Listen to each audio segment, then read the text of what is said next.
Breaking news. Breaking news. Breaking news. Côte d'Ivoire, Conseil des ministres du 14 février 2024. Merci de rester sur CNN. Breaking news. Breaking news. Le président de la République de Côte d'Ivoire, son Excellence Alassane Ouattara, a présidé ce mercredi 14 février 2024 au Palais de la Présidence de la République le premier Conseil des ministres de l'après-Cannes 2023. Ce Conseil des ministres a été marqué par les déclarations du chef de l'État ivoirien, son Excellence Alassane Ouattara, et du Premier ministre, chef du gouvernement, M. Robert Begré-Mambé. Dans son adresse, le président de la République de Côte d'Ivoire, son Excellence Alassane Ouattara, est revenu sur la brillante victoire de l'équipe nationale de football, les éléphants de Côte d'Ivoire, et a félicité le Premier ministre, chef du gouvernement, M. Robert Begré-Mambé, et l'ensemble des ministres pour la bonne synergie dans le travail qui a abouti au grand succès unanimement salué à travers le monde. Je remercie la CAF pour avoir eu confiance en notre pays en nous demandant d'organiser cette CAN de 2023. Monsieur le Premier ministre, je voudrais vous féliciter tout particulièrement et aussi les membres du gouvernement pour la bonne organisation reconnue de tous de cette CAN 2023 en Côte d'Ivoire.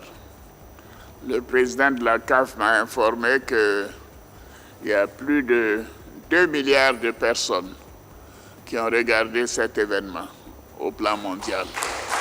Bravo à vous. Bravo, bravo, bravo. Grâce à l'engagement de tous, notre pays a su apporter les solutions idoines qui font de cette CAN la plus belle jamais organisée.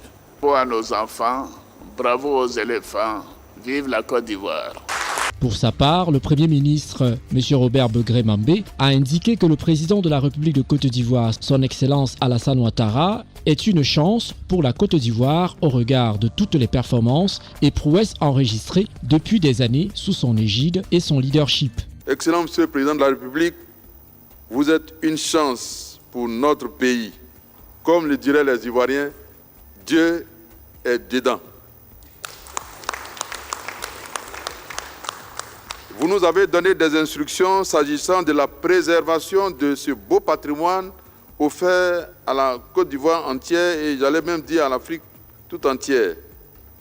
Nous vous soumettrons dans les jours qui viennent toutes les options préparées pour avoir vos directives dans le souci de préserver ce beau patrimoine. Le Conseil des ministres avait dans son ordre du jour l'examen de 5 projets de loi, 9 projets de décret et 4 communications dont une relative au bilan partiel des actions menées par le gouvernement dans le cadre du plan d'action 2023-2025 relative à la promotion de la jeunesse. Le Conseil a été informé que le vice-président de la République de Côte d'Ivoire, M. Thiemo Mieliet Koné, représentera le président de la République de Côte d'Ivoire, son Excellence Alassane Ouattara, à la 37e session des chefs d'État et de gouvernement de l'Union africaine à Addis Abeba, en Éthiopie.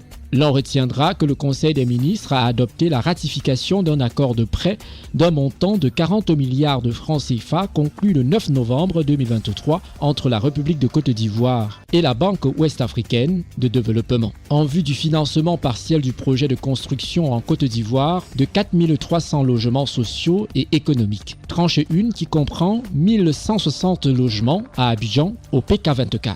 Merci d'être sur CNN, la télévision autrement. Les programmes se poursuivent. Retrouvez toute l'actualité afro-mondiale en ligne et en multidiffusion sur CNN, C-Web Info et plateformes digitales, Facebook, YouTube, Instagram et en simultané sur Radio Voltage 2.